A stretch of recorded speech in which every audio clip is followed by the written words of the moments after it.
بسم اللہ الرحمن الرحیم. ناظرین السلام علیکم. ادب چینل قلم قافلہ پاکستان میں ہوں گل بخشالوی. ادبی منظر نامہ. ادبی منظر نامہ میں آج کا منظر بعنوان بس نام کا گل بخشالوی تھا. ناظرین، لالا موسیٰ کے ممتاز شاعر اور صحافی مرحوم کاوش بھٹ صاحب کی دعوت پر تشریف لائے ہوئے اپنے دور کے باکمال شاعر احمد ندیم قاسمی لالا موسیٰ میں سالانہ مشاعرے کی صدارت فرما رہے تھے.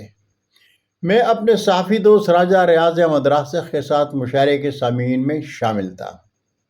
میں نے ایک پرچی پر اپنی خواہش کا اظہار لکھ کر کاوش بھٹ صاحب کو بھجوایا کہ میں بھی مشاعرہ پڑھنا چاہتا ہوں، لیکن مجھے مشاعرہ پڑھنے کی اجازت نہیں ملی. تو مشاعرے کے بعد میں نے کاوش بھٹ صاحب سے پوچھا کہ آپ نے مشاعرہ پڑھنے نہیں دیا. بھٹ صاحب کہنے لگے کہ میں نے آپ کا کلام نہ تو دیکھا ہے اور نہ سنا ہے. اتنے بڑے مشاعرے میں آپ کو کیسے پڑھنے کا موقع دے سکتا ہوں. کاوش بھٹ صاحب کی بات میں وزن تھا. راجہ ریاض صاحب، مشاعرے کے بعد مجھے کاوش بھٹ صاحب سے ادبی اختلاف رکھنے والے لالا موسیٰ کے ممتاز شاعر اسحاق اشرفتہ کے پاس ان کے گھر لے گئے. اسحاق اشرفتہ صاحب بڑے اتفاق سے ملے.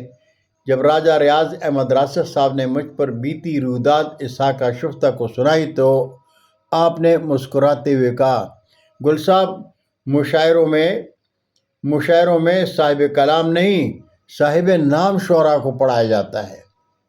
مشاعرہ اگر پڑھنا ہے تو پہلے دنیائے اردو ادب میں نام پیدا کرو، پھر آپ کی شاعری پر جو داد ملے گی آپ اس کا وزن بھی نہیں اٹھا سکیں گے.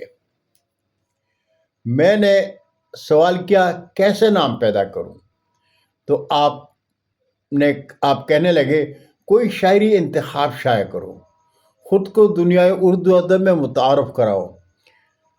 اسحاق اشرفتہ مرحوم کا مشورہ میرے دل کو لگا اور میں نے شاعری انتخاب سروج چرت 1984 کی اشاعت کا پروگرام بنایا. اس دور میں ادبی رابطوں کے لیے قومی اخبارات میں مخصوص ادبی صفحات بڑے اہتمام سے ہفتہ وار شائع ہوا کرتے تھے. میں نے اخبارات میں اشاعت کے لیے شعراء کے نام، غزل انتخاب کی اشاعت سے متعلق خبر بھجوائی اور اخبارات کے ادبی صفحات کے ایڈیٹر صاحبان نے میری حوصلہ افزائی کے لیے میری بھیجی گئی خبر شائع کر دی.